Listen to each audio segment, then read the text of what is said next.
Hello everyone, my name is Jessica Walker and we're back once again with Robert from CrescoFin. We're also joined by Derek, another CrescoFin team member. We're talking about their objective of replacing banking with code, but first we're going to hear a little bit more about them and their journey. So Robert, Derek, it's great to be joined with you both today. Yeah, great to be here, Jessica. Great to be here with you too. And I know, Robert, we've put up a few times, and Derek, this is our first kind of conversation together. So I'd love to start with you first of all and just get a little bit of context really from your journey from since you started out in your career to the point that you're at CrescoFin today. Yeah, well, as you know, Rob and I are kind of, oldest friends together. We grew up in the same town in Walkerton. So I won't go into all the old dirt about the tobogganing accident or anything like that. But we went very different paths after school. I went off to university and did a PhD in engineering.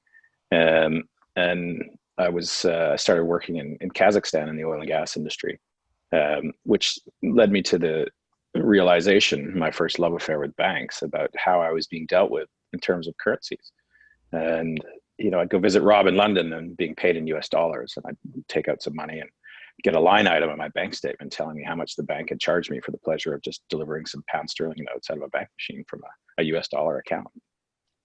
And that kind of was the tipping point for me to start looking more carefully at my finances. And eventually, after I left the oil and gas industry, got into the currency business. And fast forward again, another about almost 10 years, and Rob and I started having a conversation about, why interest rates had obviously gone through the floor. And we just started talking about why is it so hard to get a little bit and a reasonable return on some money you leave in the bank. And the answer is obvious of what banks are doing with it. But it triggers a memory for me back to some family friends in Walkerton growing up, where a real option for them was to take their life savings and stick it in the bank and earn 6-7% of interest on that. And that was their retirement income. They would, they were also on a state pension, and it was just a bit of extra money every year that's all they needed to live. So as Rob likes to call it, the war on savers now doesn't allow people that option. They're forced into riskier instruments and forced into the equity markets, which most of them have no idea what they're doing. A solid financial advice is difficult to find, and performance to outpace inflation is also very difficult. So you've lost that core ability to take some cash and earn a reasonable return. So Rob came to me and we started talking about this, and he said, well, there's a better way to do it. And I'd kind of done the same thing in the FX business. So we started talking about how do we build this? First, what you need is users, and the second, what you need is product. So the product we came up with is very simple. It's a lending and invoice financing factoring model, and the product is an interest-bearing certificate of deposit. And you put those two together, and everybody wins. It sounds, and when you say it like that, you explain it in a way where it sounds so simple. It's surprising that it's not being done. It's not something that we're seeing. And I think that's what's really interesting about the conversation that we're having. And Robert, I'd love to turn to you now because we've heard a little bit more about Derek's journey into this. And I'd like to hear yours as well, because obviously they've had some intertwinement along the way, and you're located currently in Switzerland. And to the point where you're in Cresco today, what was that journey like? Well, the journey that Derek's talking about started with the tobogganing accident that he doesn't want to talk about. And that was like, it's a sign of like growing up in like a little town in Canada. Like it snowed like 6 months of the year. And so when we were kids, like we hit a house on a toboggan, like a house, I know it was snowing a lot, but Derek was in the front and he was supposed to like swerve to avoid the house. Anyway, we ended up in like the hospital. So, but we've survived. And if you fast forward years, like I'm living in Switzerland, we all are like, we're both old enough to remember that you used to be able to make some money by just having your savings in a bank. And so interest rates went negative in Switzerland. I talked to my banker. He's like, we're going to have to charge you for having your money in the bank. And, it's outrageous. Nobody likes banks, but you're boxed into a corner. You don't have many options in life. So the option he gave me was you could put it into our like fund, our money market fund, where he guaranteed that the bank for sure would lose money on this fund, lose my money on the fund, but less than what I would lose in the bank account, or he proposed just buy stocks. So it's kind of tough for everybody today, whether you're a young person trying to get ahead, whether you're, retirement age, looking to live off of your money. So, I mean, Derek's my oldest friend, and we were just, we ran some numbers, we looked at like different solutions, and our conclusion was that banks suck and we're going to find a better solution. And like the solution we came up with was, rather than us like losing, we thought, well, we're going to cut out the bank. And the only way to do that, Jessica, the only way to make it a success is to use crypto. So yeah, I mean, now it looks relatively simple, but what we've come up with essentially is a way that we do our financing, and then that is insured. So we get an insured rate of return, and it's equivalent to a savings account. We cut out the bank's psychological advantage, which is safety, and we replace that with insurance. And with us, it's 100% insured. So, that's where we are today. And, it wouldn't have been possible even just a few years ago. You have to be able to do this in crypto, and also regulation in Switzerland allows us to do it. And this is really remarkable as well. And I think this is something where a lot of people that will be watching this will really want to hear more about the insured savings product, because this is something that there's this big question mark over people that are moving into crypto. And a lot of it is security and safety. So the word insured definitely provides some reassurance.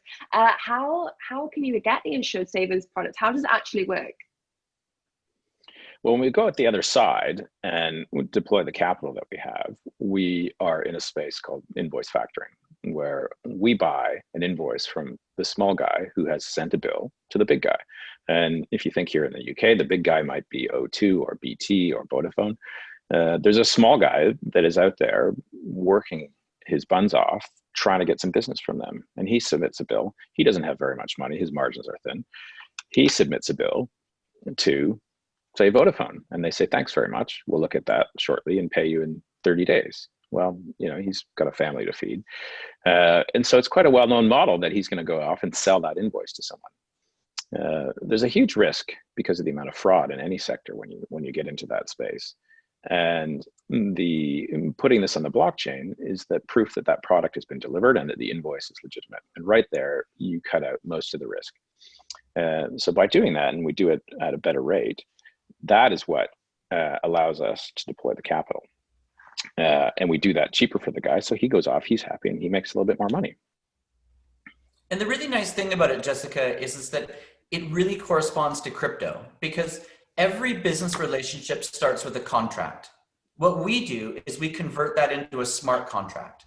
And so essentially we have a proof of delivery mechanism, which is what we've created, which means that there's no question that the services have been delivered, whether it's staffing services like a software engineer working for a big software company, or a delivery of, we do coffee beans to Nestle or something else like that. It cuts out all the possibility of disputes and fraud, and therefore we get amazing insurance on it. So what we've done is we do the same thing a bank does, just that we own the asset, and it's done in a very, it's a very crypto way, and we've added insurance to it.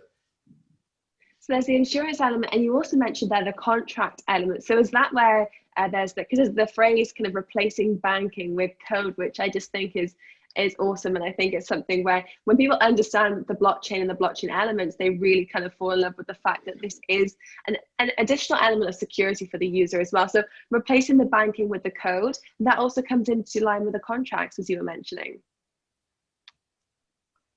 Yeah, that's right. Exactly. I mean, we didn't actually approach it from a crypto centric way, because, Derek and I, are quite technical. We love technology, but, we're not the back end, blockchain guys. We really approached it the way I think you need for mass adoption. I think for mass adoption, you need to speak in the language of what works for users. And in finance, it's all about risk and return. So we thought to ourselves, okay, we can get a higher return on this. The only way to do it is to use blockchain. And then we can also take it global. And then we sat down and thought, well, how do we make this the same as a bank account, like a deposit decision? And we thought, well, we'll add insurance on it. So we went to the Lloyd's market in London, And being British, Lloyd's is famous for being like, full of like, guys who insure ships, and it's very stuffy and whatever. And they were amazing. They really like saw the benefits of the technology, and it allows us to offer an insured savings product where people can make a return on their money again. We offer like 3% in US dollars, and it's just a better alternative than what banks are offering. And to go back to the insurance bit, to go back to the insurance bit, that's what we insure. Is we insure the fact that someone like Vodafone is going to pay their bill, which when you look at the cash ladder of things that a major telco or a major staff or anybody, they're going to pay their suppliers first, because as soon as they stop paying that, if a CFO is faced with the decision, a cash shortfall, he's going to default on some bond interest that he's got outstanding before he's going to pay his suppliers. So we write a very specific insurance policy for that, which allows us to then pass that on to the note holders, so their money's insured. Yeah, but I'm glad you like our little slogan, Jessica, replacing banking with code. But I was meeting some like Swiss friends the other day, and somebody said, well, what do you do? And I said, well, I'm working on replacing banking with code. And the person looked at me and he's like, you're in Switzerland, there's a bank on every corner. You're not gonna have any friends left. Another guy was like, what are you going to do next? Like try and phase out chocolate? So, but I think globally, people don't like their banks. People rather go to their dentist than go to their bank. So this is also driven a little bit, for Derek and I, it's driven a little bit by trying to make the world a bit of a better place. I think the world would be a bit better if the bank has, the bank like makes less on your money and you make your own money work harder for you. So. It's a really good point, and actually fantastically put, because I know that I also used to live in Geneva and work for a Swiss bank actually. And if you go to the center where the lake is, you just see bank after bank after bank. And I think what's remarkable is you're somewhere which has a very high tradition of quality banking, and you're actually shifting this paradigm and kind of rewriting the future in a very cool way, which is better for the regular consumer when it comes to 3% interest, as you've said, which completely shakes this world that we've known for about 10 years across Europe and other parts of the world. So finally, guys, I'd love just to summarize with your plans for the future. What are your objectives in the next few months? I know you've been very busy until this point. Well, we're listing the shares. So it's going to be the first regulated company to offer, real equity, in the form of tokens. So we're going to do that. And our plans for 2021 are to take it global. So we've been testing it with institutions here in Switzerland. I mean, it turns out nobody really likes their bank, so if you're like a Swiss family office, asset manager, whatever, the nice thing about banks is they screw everybody equally. It doesn't matter if you're rich or poor, nobody makes any money in the bank. So we've tested it in Switzerland. Derek and I started with our own money. So, that we didn't take any outside capital to make sure it worked first. Worked out all the bugs. Now we've opened to Swiss institutions, and the plan for next year is to take it global. Amazing. Yeah, and we're starting to really ramp it up after this listing. So we're very excited about that. And we have you'll see some news coming out shortly afterwards of what our plans are. And we're all very excited. And you picked an amazing time as well, because I think there's such an interest from people that aren't in the crypto space at the moment. Just because of this strong price action, we're seeing that people are getting more used to words like cryptocurrency compared to a few years ago. They're not such a daunting phrases anymore. Banking with code is something which probably doesn't terrify as many people as it would have done a few years ago. So you're definitely moving in the right direction as well. I think so. We talked to, for example, our users, and nobody's really that concerned about it anymore. You have the initial objections of like the same as you did in the early days of the internet. But what really matters is risk and return. So if people can make 3% on US dollars and it's 100% insured, whether you put like $100 with us or 100 million, we think it's attractive. So. Fantastic. Well, guys, keep up the hard work. Thank you so much for both of you for sharing your insights today. It was great to catch up. And I actually really look forward to seeing CrescoFin's journey along the way. So I'm sure you'll share it with me. And for any of our viewers that do want to find out a little bit more, Robert, where can they go for some more information? So the best is probably our website. It's defi.crescofin.ch, and it's going to appear at the end here. Amazing. Guys, thank you so much for sharing your insights. Best of luck for the future. I look forward to seeing how things progress. Thank you. That's great. Thanks a lot, Thanks, Jessica. Thanks.